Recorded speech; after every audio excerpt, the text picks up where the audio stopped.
everyone, it's Brandon with Everyday EV, and we are here with the Polestar 2. Now this is a rental car that we rented for the weekend, but for today's video we are going to do a first impression video as well as provide 3 pros, 3 cons, and 3 fun facts about the Polestar. But the first thing that I definitely want to check right now is how many Tylers can we fit in the trunk? So let's count. We can fit one Tyler. Okay, bye. I'll see you in the next clip. Oh, hey. All right, so now that I'm out of the trunk, let's talk about this car. So our car here is the 2021 Polestar 2 in all-wheel drive format.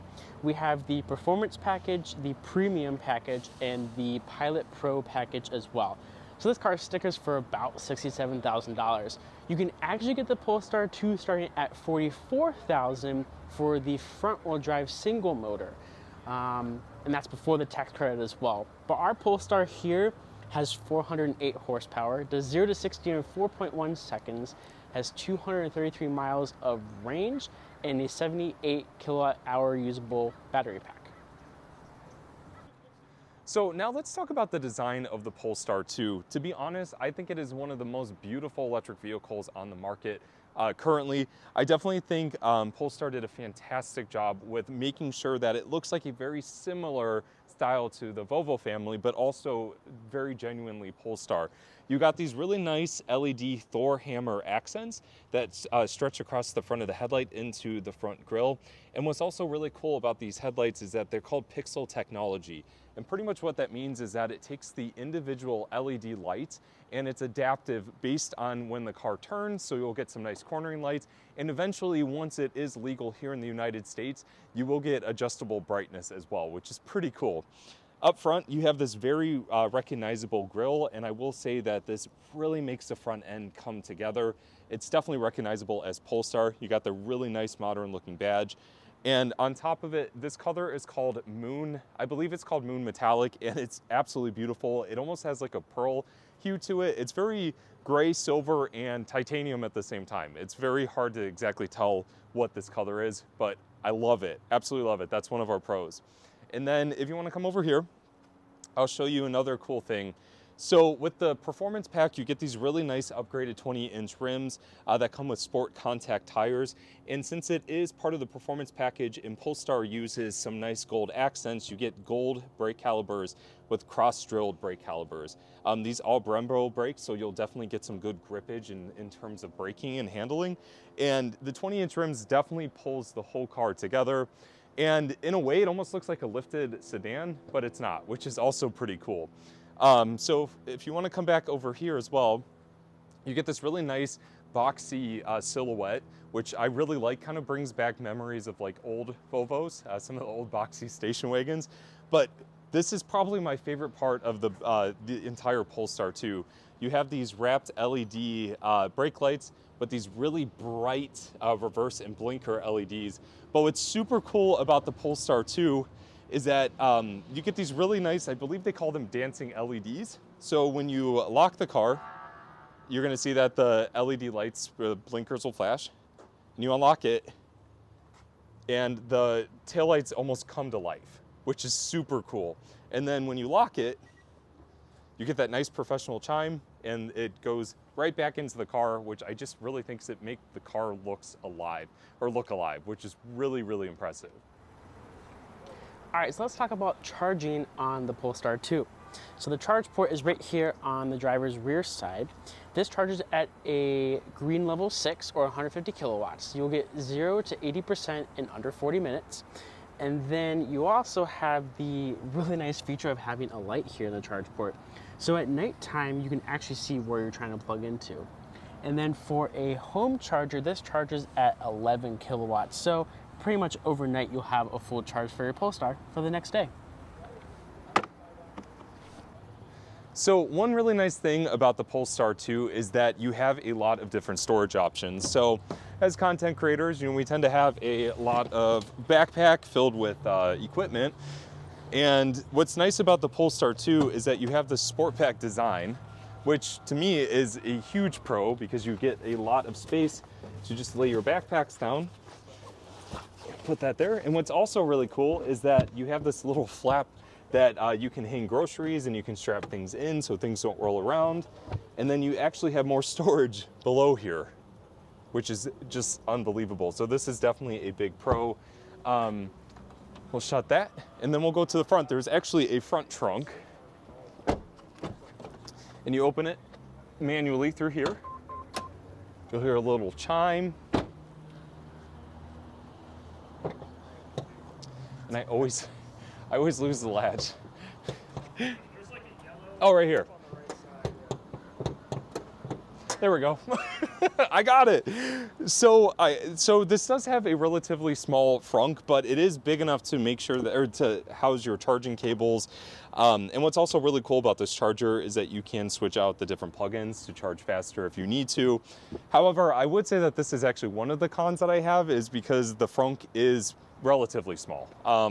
It's nice, you can hide your cables, but that's pretty much it.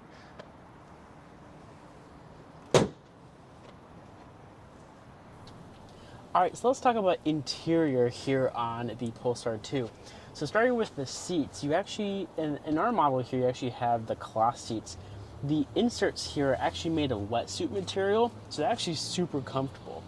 Another thing that's special about this Polestar in particular, because we have the performance package, you actually get these super cool gold seat belts. I'm personally a fan of these because I think they're super awesome. And not a lot of cars actually have colored seat belts.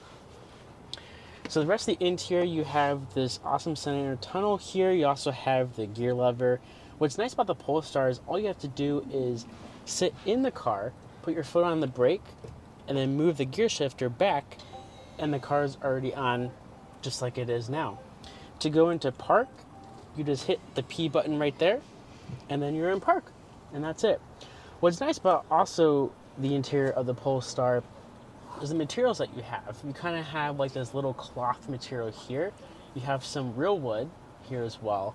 And these vents are super tactile feeling as well as you're turning them. Another thing that we love about the Polestar 2 is the infotainment right here. So this is a Google-based infotainment that is across the board. For right now, there is just Android Auto, but Apple CarPlay is coming later on to the Polestar next year. You can change settings from your steering feel to your one-pedal driving. If you want to have creep on, any of your safety assist systems or your camera also show up in here as well, which is super nice. And then here, you actually have a digital display. And I think this is one of the things that I love most about Polestar in this model in particular, is because you have a whole digital display, so you can actually change the view. So if you wanted to have the simple display that has, you know, your speed, your charge, your power, what your range is, you can also switch it again with this button here on the steering wheel, and you can change it to actually have your map in front of you. So you don't have to have the map on the screen on the infotainment, you can actually have it here in the digital display, which is super nice. Another banging thing about this car though is the Harman Kardon sound system. It sounds amazing in this car. We were blasting some tunes on the way to the hotel this weekend and we had a blast. So on to the 3 fun facts about the Polestar. The first one is actually kind of the funniest one that we've noticed. When you put the car in reverse, it actually sounds like a heartbeat monitor.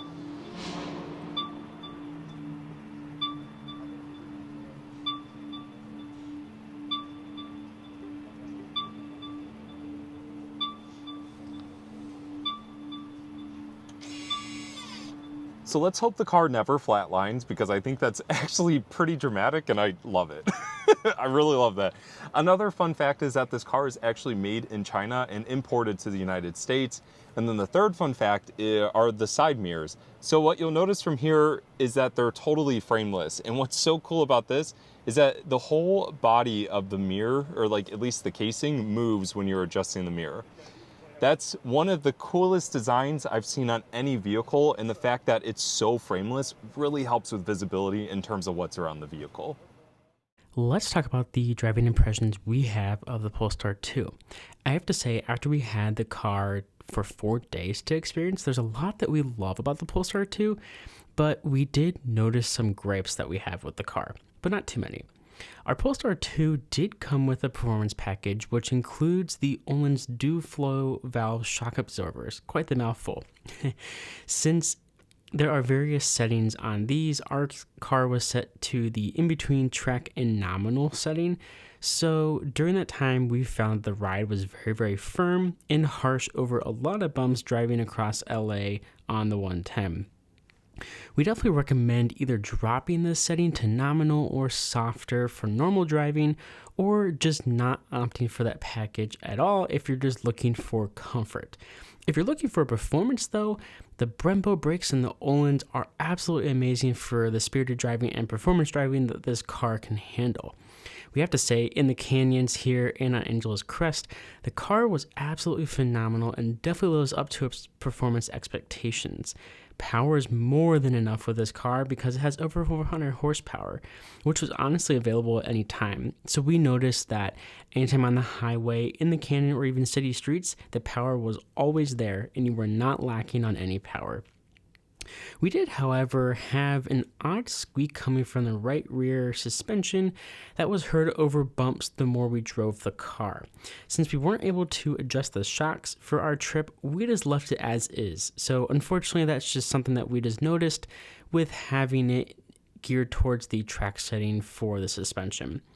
Otherwise, this Polestar 2 is a very solid car, and the build quality was very, very high in terms of its class and competitors. So we did notice that there was just that squeak, but everything else was so solid on this car. We did test out the Pilot Assist that comes on the car. That is an additional package that our car had. And we found that the lane centering likes to hug the car too much to the left lane for our, opinions. We didn't really like that. We found that lane centering in, say, the Volkswagen ID4's Travel Assist package, or on Alex's Tesla, who has autopilot, it did a much better job. Like, those cars do a much better job at keeping their cars centered in the lane, whereas the Polestar was just swaying left to right, and it was very, very jerky, so we didn't really appreciate that. We just hope that Polestar comes out with a software update to kind of fix that, but we did find that the Pilot Assist was a little jerky. It wasn't as smooth as what we would liked. ACE Adaptive Cruise Control was really smooth, but the rest of the Pilot system, especially with the steering, it was just a little jerky for our taste. And then other than that, it was very helpful on long trips, going from the airport from LAX to Pasadena where we were, Pilot Assist was awesome for that. One thing I'll mention too is Brandon and Alex also mentioned, since they are a lot taller than I am, I'm only 5'4", both Alex and Brandon are over 6 foot, they found that the A and C pillars had some visibility issues, or they, had trouble seeing out of those two pillars. I think with me being short, I can kind of see over and under a lot of stuff, whereas they had a little bit more of a difficult time even in their correct driving position. So just something to kind of keep in mind, like if you're looking at a Polestar 2 and you are taller, you'll fit perfectly fine, especially with the glass roof like ours had. But I would suggest sitting in the car, taking it for a test drive, and just making sure that you're going to be able to fit. But overall, we were extremely impressed with the ride quality, even while it was firm, and the overall driving characteristics and all the onboard tech that the Polestar 2 has. It is definitely a wow factor. So anyways, everyone, that is going to be our overview of the 2021 Polestar 2. I would definitely say that this is a solid everyday EV, wouldn't you say? I would say so. I would say a solid 4 out of 5 stars. Definitely. For the Polestar. Or lightning bolts. I like the Polestar. Yeah, I like that. Yeah. I like that. So are there any cons that you've noticed about the Polestar? I would say for the cons that we've noticed over the few days that we've had it, if you get the performance pack, the suspension is extremely stiff, especially in its highest setting on the Öhlins dampers. Secondly, we think the front trunk, or the frunk, is a little too small for what you can actually put in there. And 3, if you like interior room, you're not going to find it in the Polestar. It's definitely a lot smaller inside than a Model 3 is. Yeah, I would definitely say so. But overall, it's a very solid everyday EV, and we definitely recommend that you check this out, especially for a starting price of $44,000 before federal tax credit and state incentives. It's a pretty good deal. Yeah, absolutely. Well, as always, everyone, make sure you like and subscribe to Everyday EV. We have a lot of exciting new electric vehicle content coming. And as always, make sure you stay safe, take care, and make every day electrifying. Make it electrifying. We'll see you guys in the next one.